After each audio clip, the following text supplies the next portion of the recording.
ఆలోచించేంత దూరస్థైనటువంటి నన్ను ఆ విధంగా కొంతకాలం ముఖ్యములే ఈ విధంగా నా దోషులను తరువు పట్టుకున్నటువంటి సమయంలో తిరిగి మీ రక్షణ సువార్త ద్వారా మాట్లాడి మీరు చూపించినటువంటి ఆ ప్రేమ ఎలాంటిదంటే కన్వర్సులలో పరిస్థితి రాష్ట్ర పత్రిక 2వ అధ్యాయం 13-14 వచ్చిన ప్రకారం అపరాధముల వలనను శరీరం సుందర పొందగలిగిన వలన నా మీద రుణముగా నాకు విరోధంగా ఉండినటువంటి పాపపు పత్రమును మేకులతో కొట్టి సిలువ కొట్టి దాని మీద చేతులను తుడిచివేసి యేసుక్రీస్తు ప్రభువు వారు నన్ను జీవింపజేసినారు. చనిపోయినటువంటి ఆత్మీయ స్థితిలో నన్ను యేసుక్రీస్తు ప్రభువు ద్వారా ఆత్మీయంగా నన్ను జీవింపజేశారు. ఇతను మీ సన్నిధికి వచ్చి మరొకసారి ఆరాధించగలుగుతున్నానంటే ఇదంతయు యేసుక్రీస్తు ప్రభువు వారి యొక్క ఆ కల్వరి శిలువ యొక్క త్యాగమే. కాబట్టి తక్కువైన కుమారుడు లభించినటువంటి తిరిగి మీ సన్నిధిని తక్కువైనటువంటి నన్ను కూడా యేసుక్రీస్తు ప్రభు ద్వారా సమకూర్చుకొని సంఘములను బట్టి ఈ విధంగా జీవింపజేస్తున్నందుకై స్తుతిస్తూ ఆరాధిస్తూ గత దినంలో ప్రభావ మరియు కృషి ద్వారా కూడా మీరు మా జీవితాల్లో అడిగిన వాటికంటే ఊహించిన వాటికంటే అత్యధికమైన మేలు అనుగ్రహించినటువంటి మీ దయా కృపా వాత్సల్యతంతటిని బట్టి ఏమి చిరులను తీర్చుకోగలుగుతాను మీకు చెల్లించినారు నష్టం ఉంచుకోవచ్చు. హృదయపూర్వకమైన స్తుతి ఆరాధన ప్రభు యేసుక్రీస్తు వారి నామమున సమర్పిస్తున్నాను తండ్రి.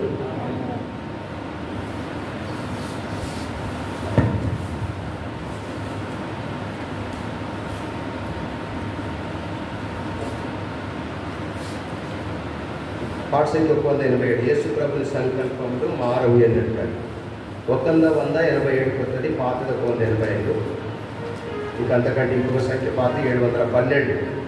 పల్లవి 1వ చరణం 3వ చరణం మాత్రం పాడుకుంటాం, లేకుండా మార్చి పాడుకుంటాం. పల్లవి 1వ చరణం 3వ చరణం 5వ చరణం. 5వ చరణం పాడేటప్పుడు లేచి కూడా పాడుకుంటాం.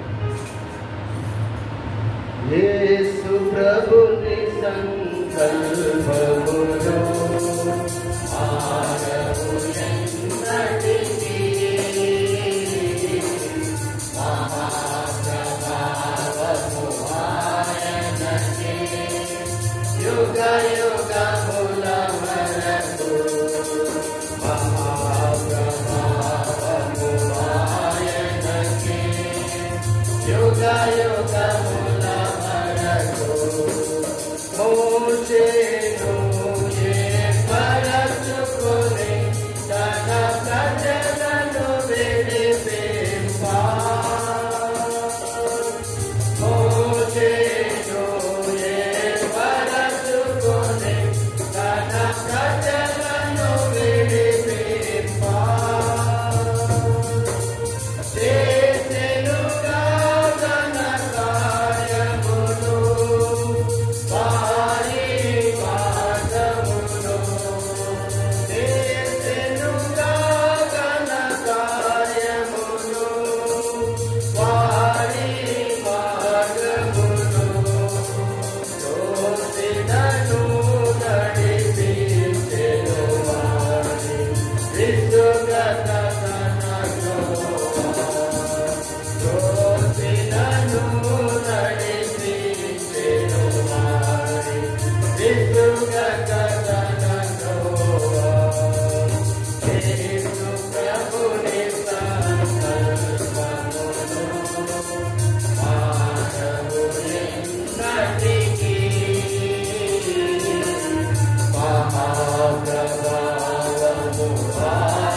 పనులు పాల్పొందుకుంటూ ఉదయకాలము మొదటి భాగంలో చదివినటువంటి మాటనే మళ్ళీ చదువుకుంటాం. ఎఫెసీయులకు రాసిన పత్రిక 3వ అధ్యాయము అపోస్తలుడైన పౌలు గారు ఎఫెసీయులకు రాసినటువంటి పత్రిక 3వ అధ్యాయము 20-21 వచనాలు కలిసి చదువుకుంటాం. 20-21 కలిసి చదువుకుంటాం.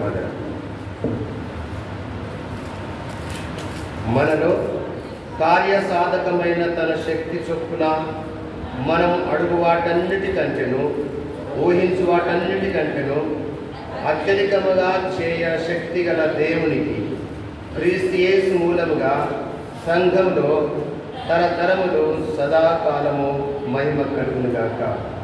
సంఘంలో తరతరములు సదాకాలము మహిమ కలుగునుగాక. ఆమె చిన్న ప్రార్థన.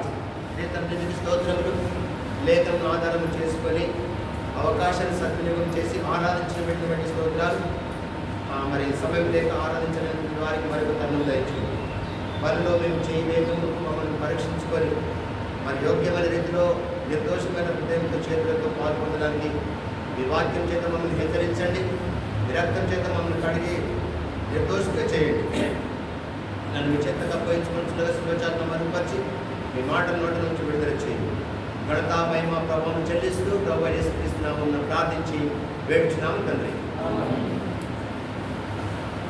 ఎస్పెషలీ ఈ మాట తీసుకోవడానికి ఉద్దేశం ఏంటంటే 5వ తారీఖు మొన్న గురువారం దినంన దేవుడు మనకు అద్భుత రీతిగా అడిగిన దానికంటే ఊహించిన దానికి అంటే మనము ఊహించిన దానికంటే మించినట్టుగా దేవుడు చేశాడు, మేలు చేశాడు. కాబట్టి కృతజ్ఞత కూడికే కలిగి ఉండాలి. వాస్తవంగా ఏదైనా ఒక పని సక్సెస్ అయిన తర్వాత దేవునికి కృతజ్ఞత అనేది చెల్లించాలి. కాబట్టి ఆ భాగంలోనే ఈ మాట తీసుకోవడం జరిగింది. కాబట్టి దేవుడు అడుగు వాటన్నిటికంటే ఊహించిన వాటన్నిటికంటే అత్యధికమైన మేలు చేశాడు. కాబట్టి సంఘములో తరములకు తనకే మహిమ కలుగునుగాక. ఆ సంతోషము మరి అదేంటో కానీ పోయి ఆదివారంలోనే పెళ్ళిళ్ళు ఉండే అన్ని సమయాలు ఆదివారంలోనే పెడతా ఉంటారు. కాబట్టి దేవుని ఎంతవరకు మనం ప్రేమిస్తున్నామో ఏమనలేము. మనకు వస్తే కూడా అలాంటివి మన కుటుంబాన్ని కూడా సంతోషం పెట్టాలి, లేకపోతే వాళ్ళు మనల్ని దూరం చేస్తారు. మరి ఆ సమయంలో మనకు అది కూడా పరీక్ష. నన్ను ప్రేమిస్తావా లేకపోతే కుటుంబాన్ని ఫంక్షన్స్ అట్లా ప్రేమిస్తావా అని మనకు పరీక్షనే వాస్తవంగా. కాబట్టి ఆనాడు కనబడినటువంటి మంది ప్రజలు ఉదయకాలము ఆరాధనకు వచ్చినటువంటి వాళ్ళము మొత్తం సగం ఖాళీ అయిపోయింది. కాబట్టి దేవుని దృష్టిలో ఇది సరైనది కాదు. ఏం చేస్తాం, మనకు మనం సమాధానం చెప్పుకొని మనం ముందుకు వెళ్తున్నాం, కానీ దేవుని దృష్టిలో మాత్రం అది సరైనది కాదు. దేవుని సమయం దేవునికే ఇవ్వాలి. సరే, ఈ యొక్క చరిత్రలోకి వెళ్తే మందిరం విషయంలో కూడా మనము పాత నిబంధన అంటే నిర్గమకాండం 25వ అధ్యాయం 8వ వచనం చూస్తే, నా సన్నిధి మీతో కూడా ఉంచుదును కాబట్టి నాకు పరిశుద్ధ స్థలంను ఏర్పరచమని చెప్తాడు. నిర్గమకాండము 25వ అధ్యాయము 8వ వచనం, నేను వారిలో నివసించినట్లు నాకు పరిశుద్ధ స్థలమును నిర్మింపాలి. ఈ నిర్మించే పరిశుద్ధ స్థలము లేవికాండం 26వ అధ్యాయం 11వ వచనంకి వచ్చేసరికి నా మందిరము మీ మధ్యన ఉంచేదను చెప్తున్నాను. లేవికాండము 26వ అధ్యాయం 11వ వచనంలో నా మందిరము మీ మధ్యన ఉంచుతాను. ఈ యొక్క మందిరం యొక్క నమూనా తెరలతో నిర్మించబడి ఒక గుడారంగా ఉన్నది. పాత నిబంధన కాలంలో ఒక గుడారంగా ఉన్నది. ఎప్పటి వరకు అంటే దావీదు రాజు సొలొమోను మందిరం కట్టించేంత వరకు కూడా ఒక గుడారంగా ఉన్నది మందిరం. ఆ గుడారం మందిరం పిలువబడుతున్నది, దేవుని సన్నిధి పిలువబడుతున్నది. కాబట్టి దేవుడు మోషే గారికి చెప్పినట్లు, నేను మీ మధ్యన వారిలో నివసించినట్లు పరిశుద్ధ స్థలము నిర్మించు అని చెప్పాడు. లేవికాండం 26:11లో నా మందిరం మీ మధ్యన ఉంచుతానని ఒక నమూనా ఇచ్చాడు, ఒక ప్లాన్ ఇచ్చాడు. అది మోషే గారు మరి వాళ్ళు కట్టుకున్న తర్వాత నిర్గమకాండం 40వ అధ్యాయము 15వ వచనంకి వచ్చేసరికి అది గుడారంగా మోషే నిలబెట్టాడు మందిరంగా. 40వ అధ్యాయం 17వ వచనం నిర్గమకాండం, 2వ సంవత్సరమున మొదటి నెలలో మొదటి దినమున మందిరము నిలవబెట్టబడ్డది. నిలబెట్టిన తర్వాత 34వ వచనంకి వచ్చేసరికి మందిరం కంప్లీట్ అయిన తర్వాత నిలబెట్టిన తర్వాత ఇప్పుడు ఏం జరిగింది, అప్పుడు మేఘము ప్రత్యక్షపు గుడారమును కమ్మగా, అంటే ఇప్పుడు మందిరం పెట్టబడిందంట ప్రత్యక్ష గుడారంగా ఉంటుంది అంతవరకు. అది దేవుడు ఒక ప్లాన్ ఇచ్చాడు, ఈ విధంగా కట్టుమని, ఆ విధంగా నిర్మించాడు. నిర్మించబడినట్టు మోషే దేవుడు చెప్పినట్టు చేశాడు. అది అయిపోయిన తర్వాత ఇప్పుడు జరిగింది ఏంటిది, మేఘము ప్రత్యక్షపు గుడారమును కమ్మగా యెహోవా తేజస్సు మందిరమును నింపెను. దేవుని యొక్క తేజస్సు మందిరమును నింపెను. ఆ మేఘము మందిరం మీద నిలిచిన చేత మందిరం యెహోవా తేజస్సుతో నిండెను. దేవుని యొక్క తేజస్సు, దేవుని యొక్క మహిమతో మందిరం నిండింది. 5వ దినంలో కూడా మరి చాలామంది కూడా నిర్మించబడినటువంటి నిర్మించబడిన మందిరము దేవుడికి ప్రతిష్ఠించిన ఆ దినము ఎంతో సంతోషకరంగా కనబడదు. ఎంతోమంది వచ్చినటువంటి వాళ్ళు కూడా వాళ్ళు సంతోషించింది కాకుండా వాళ్ళ సంతోషాన్ని పంచుకున్నారు. వాళ్ళు చాలామంది సిస్టర్స్ వాళ్ళు కూడా సేవకులు 2 రొట్టెలు తిన్నారంట. అంటే వాళ్ళకు వాళ్ళు సమర్పించుకొని మందిరంలో ఉన్నటువంటి జొన్నల పిండిని వాడకుండా సొంతగా మేము ఇళ్లలో, నాకు తెలుసు మీరు ఎంత ప్రయాసపడ్డారో, ఆ విధంగా రొట్టెలు చేసుకొని ముందుగానే ఆరాధనకు ముందే సిద్ధపరిచి ఇంకా మిగిలిపోయినాయి రొట్టెలు మిగిలిపోయినాయి.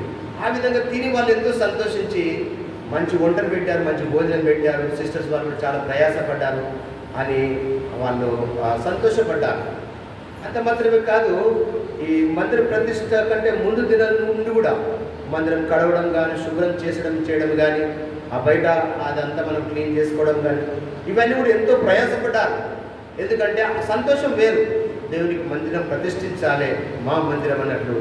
ఎంతోమంది వాళ్ళ మోకాల నొప్పులున్నా, నడుము నొప్పులున్నా కానీ వాళ్ళు నాది, నా ఇల్లు అనే రకంగా దేవుని మీద ప్రేమతో చాలామంది ప్రయాసపడ్డారు. ప్రతి ఒక్కరూ కృషి ఉన్నది ఆ ప్రతిష్టత దేవునికి సంతోషకరంగా, మహిమకరంగా జరగడానికి. చిన్నపిల్లలు సైతం, యవనస్తులు కూడా సైతం అందరం సంతోషంగా చెప్పిన మాట కాదనకుండా వాళ్ళు లోబడి ఆ రాత్రంతా మేల్కుండి ఆ విధంగా ప్రయాసపడము జరిగింది. కాబట్టి దేవుడు మరి మనకు అభిజయం ఇచ్చాడు, ఆ సంతోషాన్ని మనను పరిపూర్ణం చేశాడు. కాబట్టి మనము ఇది సాదాసీదా మందిరం అనుకోవడానికి వీల్లేదు. ఆ గుడారమే, అది ప్రత్యక్ష గుడారమే, కానీ దేవుడి మహిమ గుడారం మీద ఉన్నది. ఇది కూడా సాధారణంగా మందిరమే కావచ్చు, కానీ ఈ మందిరం ఉన్నటువంటి ప్రత్యక్షత మరి ఎప్పుడు కూడా మన దృష్టిలో మనం మర్చిపోకూడదు. యాకోబు కలిగినటువంటి దర్శనం మనం ఎప్పుడు మర్చిపోకూడదు. ఇది దేవుని మందిరము, ఇది భయంకరమైనటువంటి స్థలము, ఇది పరిశుద్ధమైనటువంటి స్థలము, పరలోకపు గవిని ఇది. కాబట్టి దీన్ని మనము ఎంతో పరిశుద్ధంగా మనము దీన్ని కొనియాడము, ఆ విధంగా భావించి దేవుని మందిరం మనము ప్రేమించాలి. ఇప్పుడు దేవుడు అంటున్నాడు కదా, యెహోషువ కాలంలో కానీ, న్యాయాధిపతుల కాలంలో కానీ, సమూయేలు కాలంలో కానీ ఇది గుడారంగానే ఉంటూ వచ్చింది. ఇప్పుడు సమూయేలు గ్రంథంకి వచ్చేసరికి, రెండవ సమూయేలు గ్రంథంకి వచ్చేసరికి దేవుడు ఒక మాట అంటున్నాడు. రెండవ సమూయేలు 7వ అధ్యాయము 6వ వచనంలో, రెండవ సమూయేలు 7వ అధ్యాయము 6వ వచనం, 7వ అధ్యాయం 6వ వచనం. ఐగుప్తులో నుండి నేను ఇశ్రాయేలును రప్పించిన నాట నుండి నేటి వరకు మందిరంలో నివసింపక డేరాలోను గుడారంలోను, చూసారా, డేరాలోను గుడారంలోనే ఉన్నాడు దేవుని యొక్క మందసం. కాబట్టి దేవుని మందిరము కట్టాలని మరి దావీదుకు కలిగినటువంటి ఆ ఉద్దేశం మరి దేవుడు సొలొమోను ద్వారా నెరవేర్చుకున్నాడు. ఇప్పుడు 2వ దినవృత్తాంతంలో 6వ అధ్యాయానికి వచ్చినట్లయితే దేవుడు కోరుకున్నటువంటి స్థలం అంట, దేవుడు కోరుకున్నటువంటి మందిరంగా భావించాలి. 2వ దినవృత్తాంత గ్రంథంలో 6వ అధ్యాయము 5-6 వచనాలు మనం ధ్యానించినట్లయితే, నేను చదువుతూ చూడండి. ఆయన అంటే దేవుడు యెహోవా సెలవిచ్చినది ఏమనగా, నేను నా జనులను ఐగుప్తు దేశంలో నుండి రప్పించిన దినము మొదలుకొని నా నామము ఉండుటకై ఒక మందిరమును కట్టింపవలనని నేను ఇశ్రాయేలీయుల గోత్ర స్థానములలో ఏ పట్టణమునైనా కోరుకోలేదు. చాలా ఉన్నాయి, మరి ఏ పట్టణాన్ని కోరుకోలేదు. అయితే నా జనులైన ఇశ్రాయేలీయుల మీద అధిపతిగా ఉండుటకై ఏ మనుషునైనా నేను నియమింపలేదు అని చెప్తూ, ఇప్పుడు నా నామం ఉండుటకై యెరూషలేమును కోరుకుంటుని. పట్లూరు పట్ల దేవుడు ఉద్దేశం కలిగి ఉన్నాడు నా వరకు. ఇప్పుడు చాలా మందిలో పెద్ద పెద్ద కట్టడాలు ఉన్నాయి, పేరు ప్రఖ్యాతులు కలిగినటువంటి ఉన్నాయి, కానీ యెరూషలేముకు ఉన్నటువంటి ఆ స్థానము, ఆ పేరు అది వేరు. దానికి ఉన్నటువంటి ఆ స్థానము, ప్రత్యక్షత అది వేరు. ఎందుకంటే దేవుడు అది కోరుకున్నాడు. చుట్టుపక్కల గ్రామాలు ఎన్నో ఉన్నాయి, ఎంతోమంది ప్రయోజకులు, అనుభవం కలిగినటువంటి వాళ్ళు ఉన్నారు, డబ్బు ద్వారా సమృద్ధి కలిగినటువంటి వాళ్ళు ఉన్నారు. మన సంఘానికి వచ్చేస్తే, మన గ్రామానికి, మన సంఘానికి వస్తే అందరం కాయకష్టం చేసుకునేటువంటి వాళ్ళే, ఉద్యోగస్తులు ఎంతమంది లేరు. కానీ ఈ పట్టుని స్థలంలో దేవుడు కోరుకున్నాడు. కాబట్టి ఈ స్థలంలో ఎన్నో అద్భుతాలు చూస్తున్నాం మనం.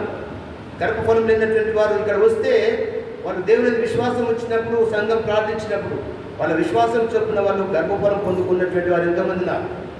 పిల్లలు పుట్టి చనిపోయిన తర్వాత మళ్ళీ కాకుండా ఉన్నటువంటి వారు వచ్చి కూడా ఇక్కడ మరి ప్రార్థన చేసి వాళ్ళ విశ్వాసంతో ప్రార్థన వచ్చినప్పుడు దేవుడు వారికి మళ్ళీ గర్భఫలం ఇచ్చి మేలు చేసినటువంటి సందర్భాలు ఎన్నో ఉన్నాయి. స్వస్థతలు జరిగినాయి, వివాహాలు జరిగినాయి, ఉద్యోగాలు, ఎన్నో రకాలుగా దేవుడు ఇక్కడ సహాయం చేస్తూ వచ్చాడు. ఎందుకంటే నేను కోరుకున్నటువంటి స్థలము, దీని మీద దేవుని యొక్క ప్రత్యేక ఉద్దేశం ఉన్నది. కాబట్టి దీన్ని మనం ఆషామాషిగా తీసుకోకూడదు. కాబట్టి దేవుని యొక్క సన్నిధి, దేవుడు కోరుకున్నటువంటి ఈ స్థలముగా, ఈ బేతేలుగా మన దృష్టి ఎప్పుడు కూడా ముద్రపడి ఉండాలి. పోయిన తర్వాత చాలామంది సేవకులు కూడా అన్నారు, ఎక్కడ లేని మందిరం దేవుడు మీకు ఇచ్చాడు అన్నాడు. ఒక రోజుతో వచ్చిందా? అందరం ప్రార్థన చేశారు, ఎంతోమంది సమర్పించుకున్నారు, ఎంతోమంది మరి సలహాలు ఇచ్చారు, పాలు పొందారు. మన కష్టంలో వాళ్ళు కూడా పాలు పొంది భాగస్థులై ఈ దేవునికి ప్రతిష్ఠించడానికి, మందిరం ప్రతిష్ఠించడానికి వాళ్ళ వంతు కూడా ఉన్నది. కాబట్టి ఇది దేవుని యొక్క మందిరం. ఆ కాలంలో కూడా గుడారంగా ఉంటూ వచ్చేది. మోషే అది పని అంతా కూడా జరిగిస్తూ వచ్చాడు. తర్వాత దేవుని యొక్క మహిమ ఆ మందిరం మీద ఉంటూ వచ్చింది. అయితే ఇక్కడ ఇది ప్రతిష్ఠించబడినటువంటి ఈ మందిరం దేవుడు కోరుకున్నాడు. ప్రత్యేకంగా నేను మీతో కూడా ఉంటాను, మీ మధ్యలో నా మందిరం ఉంటుంది. లేవికాండం 26:11 చెప్పిన రీతిగా ఇక్కడ 2 దినవృత్తాంతం 6:6 నా నామమునకై యెరూషలేము లేకపోతే బేతేలు దీన్ని కోరుకున్నానని అంటా ఉంటున్నాను.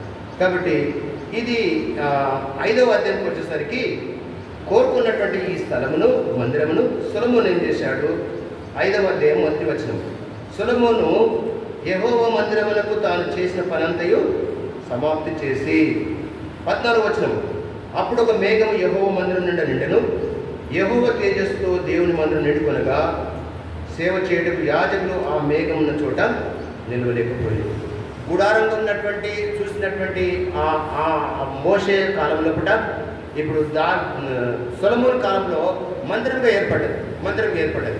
మనం కూడా ఒకప్పుడు పాత ఎరుపుగా ఉన్నటువంటి ఆ స్థలంలో ఉన్నటువంటి మందిరంను విశాలమైనటువంటి ఈ స్థలంలోకి దేవుడు మనకు తీసుకొని వచ్చాడు. దేవుడికి మనం కృతజ్ఞత చెల్లించే వారంగా ఉండాలి. సరే, 2వ దినవృత్తాంతంలో 8వ అధ్యాయము 16వ వచనము. 2వ దినవృత్తాంతం 8వ అధ్యాయం 16వ వచనము. యెహోవా మందిరం పునాది వేసిన దినం మొదలుకొని అది సంపూర్తి మగు వరకు సొలొమోను పని అంతయు చేయించెను. అప్పుడు యెహోవా మందిరము అయిపోయింది. మందిరం సమాప్తమైపోయింది. ఇప్పుడు మనం కూడా సంతోషించాం, దేవుణ్ణి ప్రతిష్ఠించాం. ఇప్పుడు మనం ఏం చేయాలి? అయిపోయిందని దాన్ని మర్చిపోదామా? ఒకరోజుతో మన సంతోషం, మన పని అయిపోయిందా? ఇప్పుడు మనం ఏం చేయాలి? వాటిని చూసుకొని మనం పాల్గొందాం. చూద్దాం. 2 దినవృత్తాంతం 30 అధ్యాయం 15 వచనం. మనం ఏం చేయాలి? 2వ దినవృత్తాంతంలో 30 అధ్యాయం 15 వచనం. 30:15 వచనం. వధించి సిగ్గునుంది చాలు. ఏం చేయాలి? ప్రతిష్ఠించుకోవాలి. దేవునికి ప్రతిష్ఠించుకోవాలి. వాస్తవంగా ఇక్కడ యాజకులు లేవీలని అనుకుంటాం. అక్కడ ముందు వచ్చిన మంది చదివితే అక్కడ జనులందరూ కూడా వాళ్ళు ప్రతిష్ఠించుకున్నారంట. మొట్టమొదట మనం ఏం చేయాలి? ఇప్పుడు మందిరం పని ప్రతిష్ఠించడం అయింది. దేవునికి ప్రతిష్ఠించినటువంటి మనల్ని మనం కూడా దేవునికి ప్రతిష్ఠించుకోవాలంటే ఇప్పుడు మనం కాదు, మనమే ఒక మందిరంగా దేవునికి ప్రతిష్ఠించుకోవాలి. తర్వాత చూస్తాం. మొదటి దేవునికి మందిరంకు మనం దేవుని మందిరం సమాప్తి అయిన తర్వాత మన బాధ్యత ఏంటంటే ఇప్పుడు మనం ప్రతిష్ఠించుకోవాలి. దేవునికి ప్రతిష్ఠించుకోవడం పడిన తర్వాత చేయవలసింది ఏంటిది? నెహెమ్యా గ్రంథం 30 అధ్యాయం, నెహెమ్యా 10వ అధ్యాయం 39 వచనం. మేము దేవుని మందిరమును ఏమున్నది అక్కడ బయట కూడా మనం రాశాం. నెహెమ్యా 10:39 కింద లైన్, మా దేవుని మందిరమును మేము విడిచిపెట్టము. తీర్మానం చేసుకోవాలి. మన ఊపిరినంత వరకు ఇది ఎక్కడో గుడారంలో ఉన్నటువంటి దేవుని మందిరము. దావీదు రాజు మోషే సొలొమోను కాలంలో కూడా ఆ మందిరము సమాప్తి చేశాడు. దేవుని యొక్క మహిమ ఆ మందిరం మీద నిలిచింది. ఇప్పుడు అక్కడ జనులు కూడా ప్రతిష్ఠించుకున్నారు. దేవుని మందిరం ప్రతిష్ఠించిన తర్వాత మనం కూడా ఏం చేయాలంటే దేవునికి ప్రతిష్ఠించుకోవాలి. ప్రతిష్ఠించుకున్న తర్వాత మందిరం మనం విడిచిపెట్టకూడదు, మర్చిపోకూడదు. మూడవది ఏం చేయాలి? ప్రసంగి గ్రంథం 5వ అధ్యాయం 1వ వచనం. ప్రసంగి 5:1. ఇప్పుడు మనం ప్రవర్తన ఎట్లా ఉండాలి? ప్రతిష్ఠించుకోవాలి. దేవుని మందిరం మనం విడిచిపెట్టకూడదు, మర్చిపోకూడదు. తర్వాత 5వ అధ్యాయం 1వ వచనం. నీవు దేవుని మందిరం పోయినప్పుడు నీ ప్రవర్తన జాగ్రత్తగా చూసుకొనుము. బుద్ధిహీనుడు అర్పించినట్లు బలి అర్పించడం కంటే 2వ వచనంలో నీవు దేవుని సన్నిధిని అనాలోచనగా పలుకుటకు నీ హృదయమును త్వరపడనీయక నీ నోటిని కాచుకొనుము.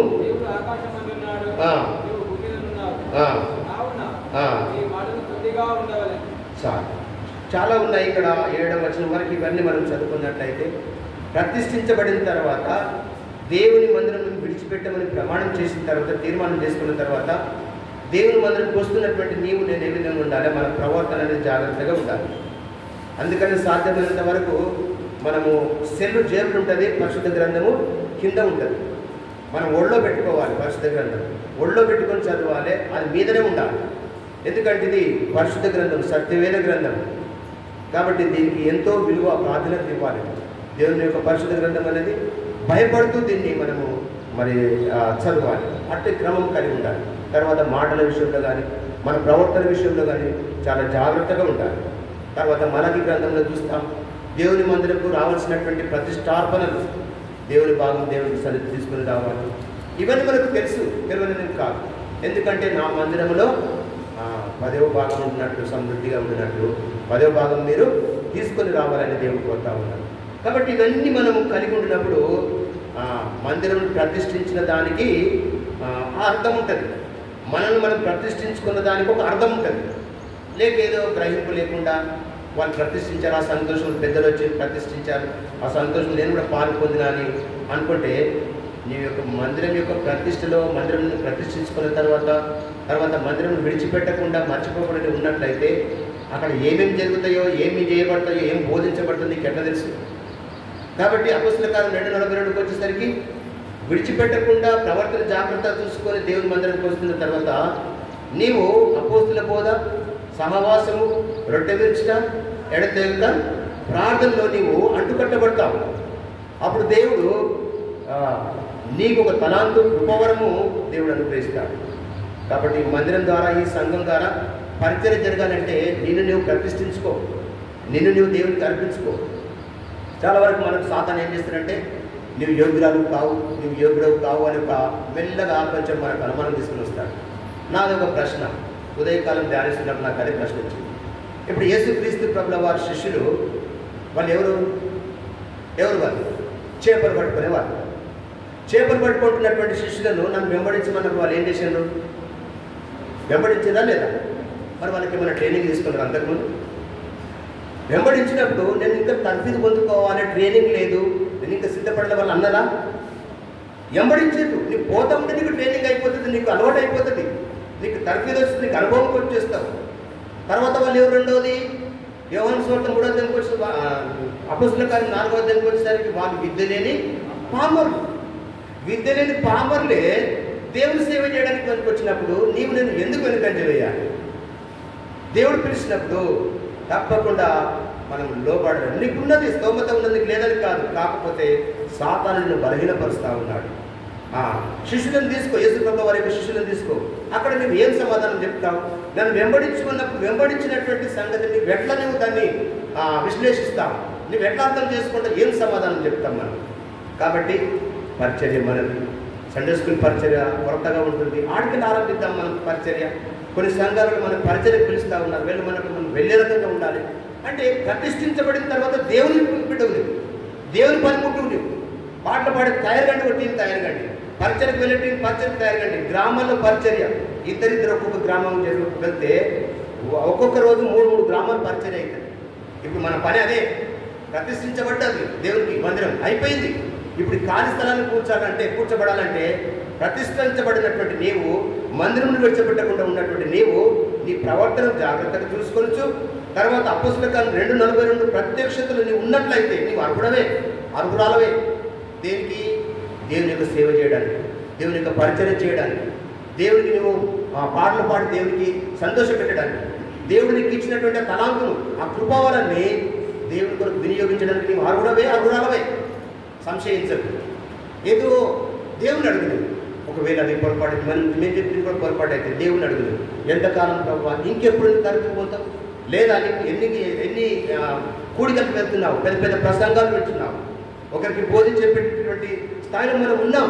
నీకు ఆశ ఉంది లేదని కాదు, కాకపోతే చిన్నగా సాతాను మనల్ని శోధించి ఇంకా సిద్ధపడే యోగ్యత నాకు లేదనుకుంటున్నాం. మనం అదొద్దు. నా వరకైతే నేను ఎప్పుడట్లా అనుకోలేదు, కానీ ఆశ ఉండే, ఆశ అయితే ఉండే తప్పకుండా.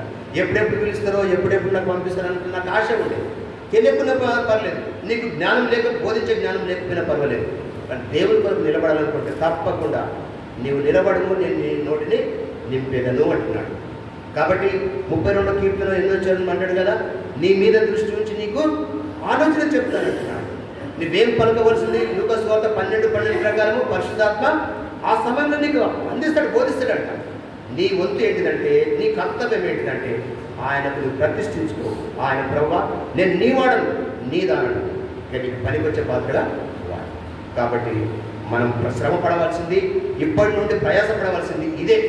మనమందరం కలిసి ఇద్దరిద్దరు వెళ్ళి గ్రామాల్లో వెళ్ళి పరిచయం, ఒక్కొక్క రోజు 3 గ్రామాలు మనం పరిచయం చేసుకొని ప్రయాసపడదాం. ఈ ఖాళీ స్థలాన్ని మనం నింపుదాం. అప్పుడు దేవునికి మహిమ కలుగుతుంది. మనం ప్రతిష్ఠించిన దానికి వచ్చినటువంటి దాదాపు 1000 మంది వచ్చి ఎన్నో ప్రశంసలు కురిపించారు, ఎంతో సంతోషపడ్డారు. ఎక్కడైనా పరిచయం మీ దగ్గర జరుగుతుంది, మేము ఏమనుకున్నాం అని అన్నారు. మరి వాళ్ళ ఊహలన్నీ మనము బూడిదల పని దగ్గర చేద్దామా? ఆశలన్నీ ఆవిరైపోయేటట్టు మనం ఉందామా? ఆ సంతోషంలో మనల్ని మనం పూర్తిగా నిరాశ నిస్పృహలోకి వెళ్ళి నిద్రావస్థలోకి వెళ్దామా? ఆత్మీయతలు చల్లారిన వారిగా ఉందామా? వద్దండి. ఇప్పుడు మనం ప్రయాసపడదాం. మీ భయం నాకు ఉండాలి. దేవుని చిత్తమైనంత వరకు, వాడుకున్నంత వరకు మీ భయం నాకు ఉండాలి. పరిచయం నన్ను అడగండి, ప్రశ్నించండి. వెళ్ళి నువ్వు చేయను నన్ను ప్రశ్నించండి. నన్ను పరిగెత్తించండి, మీరు కూడా పరిగెత్తండి. మీరు ప్రార్థన చేస్తే కానీ పరిచయం జరగదు, మీరు సహకరిస్తే కానీ పరిచయం జరగదు. కాబట్టి మనమందరం కలిసి గ్రామాల పరిచయం చేసుకుందాం. మనమందరం సమానమే, ఒకరు ఎక్కువ తక్కువనే కాదు. కాబట్టి ఇవన్నీ దృష్టిలో ఉంచుకొని దేవుడి కొరకు మనము చేయిస్తాం. ఇప్పుడు చివరిగా ఒక 5 నిమిషాలు మన వరకు. ఇప్పుడు మందిరము నిర్గమకాండంలో నా సన్నిధి మీ మధ్య ఉంచుతానన్నాడు. అది పరిశుద్ధ స్థలంగా భావించాడు. మోషే గారికి అది గుడారంగా ఇచ్చిన నమూనాను చేశాడు, సమాప్తి చేశాడు. సొలొమోను కాలంకి వచ్చేసరికి అది మందిరం కట్టాడు, సమాప్తి చేశాడు. దేవుని యొక్క మహిమ నిండింది.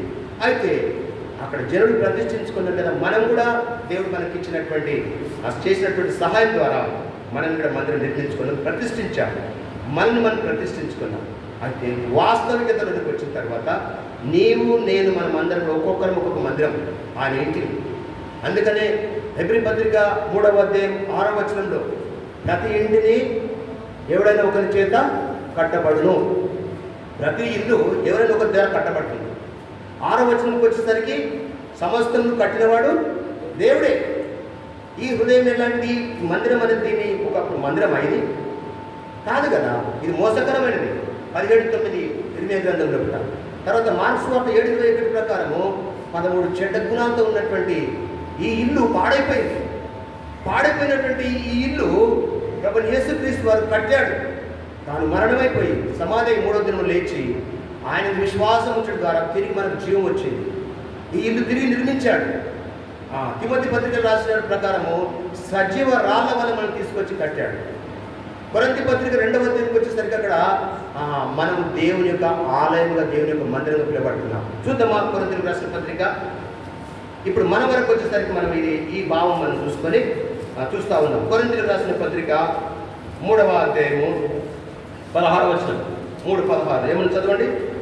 మీరు దేవుని ఆలయమై ఉన్నారనియు దేవుని ఆత్మ మీలో నివసించుచున్నాడనియు మీరు ఎదురా. చాలు, మనం ఆలయం అయిపోయినాం. కట్టడలతో చేతులతో నిర్మించుకున్నటువంటి ఈ మందిరంలో నీవు ఉన్నావు ప్రభు అంటున్నావు. కానీ నీ హృదయం దేవునికి ఆలయమై ఉన్నది. కాబట్టి ప్రతిష్ఠించబడిన తర్వాత దేవునికి ప్రతిష్ఠించబడినటువంటి నీవు ఎలా ఉండాలి? దేవుని మందిరం మర్చిపోకూడదు. నీ మందిరం నందు నివసించువారు ఎవరంట? ధన్యులంట. 84వ కీర్తన. నీ మందిరం విడిచిపెట్టిన వారు ధన్యులు, నీ మందిరంలో ప్రతిష్ఠించబడినటువంటి వారు ధన్యులు. అపొస్తలుల కార్యం 2:42 ప్రత్యక్షతలో ఉన్నటువంటి వారు ధన్యులు. తర్వాత ఈ పాడైపోయినటువంటి జీవితాన్ని దీన్ని ఆలయంలో కట్టబడిన తర్వాత ప్రతి విషయంలో, ప్రవర్తన విషయంలో, మాట విషయంలో, చూపు విషయంలో జాగ్రత్తగా చూసుకునేటువంటి వారందరూ కూడా ధన్యులే. దేవుడు మనలో నివసించాలనుకుంటాడు. కాబట్టి ఇక్కడికి వెళ్ళిపోయిన తర్వాత నీవు నేను ఉండలే. అటువంటి సమయంలో నాలో దేవుడు ఉన్నాడు, నన్ను చూస్తున్నాడు, నా మాటను పరీక్షిస్తున్నాడు, వింటా ఉన్నాడు. ఆయన నీకు భయం ఉన్నట్లయితే ప్రతి క్షణం కూడా భయపడతావు. ప్రతి విషయంలో నీకు చేసే పనులన్నింటిలో కూడా నీవు భయపడతావు. ఇదే కొరింథీ పత్రిక 6వ అధ్యాయం 19-20 వచనంకి వచ్చేసరికి మీరు మీ సొత్తు కాదు. ఎట్లా ఆలయంగా చేసుకున్నాడు? మీరు మీ సొత్తు కాదు. ఇప్పుడు విలువ పెట్టి కొనబడిన దేవాలయంగా చేసేబడ్డాం మనం. యేసుక్రీస్తు ప్రభు తాను తన ప్రాణాన్ని మనకు దారపోసి స్వరక్తమిచ్చి మనల్ని కొన్ని ఆలయంగా చేసుకున్నాడు. సంఘంలో మనల్ని అందుకచ్చాడు. కాబట్టి ఇచ్చి ఆలోచన కలిగినటువంటి, తలం కలిగినటువంటి మనము దేవుని కొరకు ప్రతిష్ఠించబడిన వారంగా దేవుని పరిచర్యలో వెనుకంజ వేయకుండా మనము ముందుకు వెళ్ళాలని దేవుడు కోరుతా ఉన్నాడు. చివరిగా ఎఫెసీయులకు రాసిన పత్రిక 2వ అధ్యాయంలో ఈ ఇంటిని ఎట్లా కడతా ఉన్నాడు చూడండి.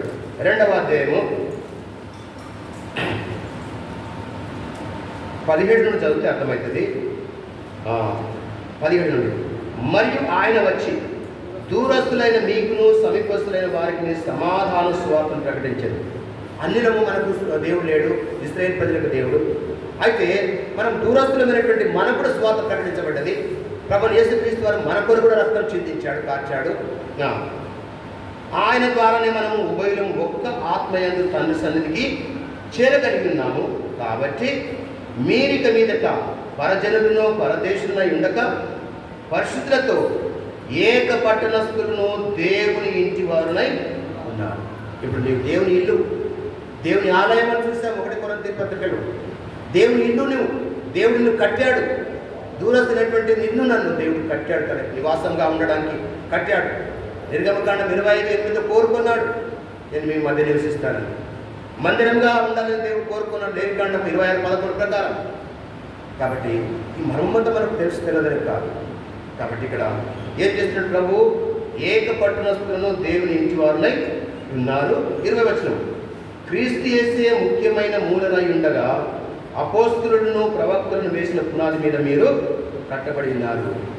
నీ పిలుపు, నీవు కట్టబడినటువంటి నీ ఇల్లు, నీ ఈ హృదయము అపోస్తుల బోధ, అపోస్తులు వేసినటువంటి పునాది, యేసుక్రీస్తు ప్రభువుని బండారి పునాది మీద కట్టబడినట్లయితే నువ్వు దేనికి వెనుకండి లేదు.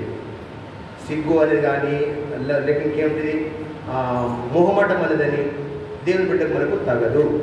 కాబట్టి ధైర్యంగా నిలబడతాం. మనకు తోచిన విధంగా దేవుడు ఇచ్చినటువంటి జ్ఞానం ప్రకారం మనం దేవుని కొరకు నిలబడతాం. బాప్సం తీసుకున్నటువంటి నేను నా బాధ్యత ఏంటి? ఖాళీగా వెళ్ళడమా, ఖాళీ ఉండడమా? ఎంతకాలం మనం అట్లా మరి దేవుడికి మాట వినకుండా లోపడకుండా అట్లా ఉందా? నీవు మంచిదే, దేవుడు అంటే చాలా ఇష్టం, పవిత్రంగా జీవిస్తున్నావు. మందిరం అంటే దేవుని ప్రజలంటే, దేవుని సేవకులంటే నీకు ఇష్టమే, నువ్వు లోపడుతున్నావు, విధేయకులు అన్నీ మంచుకున్నాయి. నిలబడేది ఒకటే, నీకు లోటు ఉన్నది. శిష్యులను జ్ఞాపకం చేసుకో, శిష్యులను జ్ఞాపకం చేసుకో. కాబట్టి ప్రేమైన ద్వారా ఇలాంటి తలంపులు కలిగి దేవుని వరకు మనం జీవిస్తాం. 21వ వచనం, ప్రతి కట్టడమును పరిశుద్ధమైన దేవాలయములకు వృద్ధి పొందుతున్నది. ఇంకా అభివృద్ధిలోకి మనం రావాలి. ప్రతి కట్టడము ఇంకా అక్కడనే ఉండలేదు. ఈ కట్టడము పాతది ఉన్నది, అట్లా కొన్నామా, పెద్దగా కావాలని కోరుకున్నాం, దేవుడు సహాయం చేస్తాడు. ఇంకా రాబోతున్న పైన వేస్తాడేమో రాబోయే తరం, రాబోయే జనరేషన్. ఇంకా ఏ విధంగా దేవుడు అభివృద్ధి పరుస్తాడు? మనం కూడా ఆత్మీయతలో అభివృద్ధి కావాలి, అభివృద్ధిలోకి రావాలి. 22వ వచనం, ఆయనలో మీరు కూడా ఆత్మ మూలంగా దేవునికి నివాస స్థలం అయినట్టుకు కట్టబడుచున్నారు.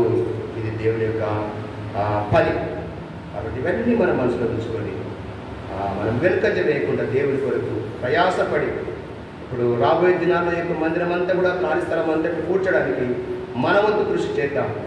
ప్రతిష్టతకు ఏ విధంగా మనము అందరం కలిసి చెప్పకుండా నా పనిది కాదు అనుకోలేము. ప్రతి ఒక్కరు మనం పని చేసుకున్నాం. కాబట్టి నాది ఆ పని కాదని నువ్వు అనుకోకు, అన్నీ నీయే.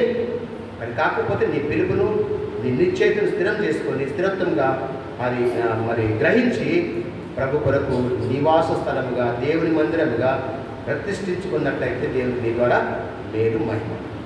11వ అధ్యాయము కొరింథీ పత్రిక మొదటి 11:28 మాట తీసుకొని మనం పాల్గొందాం.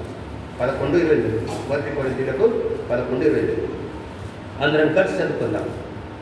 మొదటి కొరింథీలకు 11:28.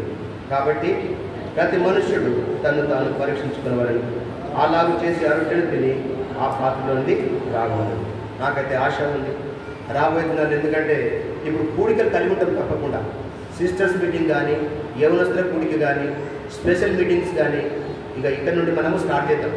మందిరంలో మనం స్టార్ట్ చేద్దాం. అట్లా పరిచర్యను ముందుకు తీసుకుని వెళ్దాం. మనమందరం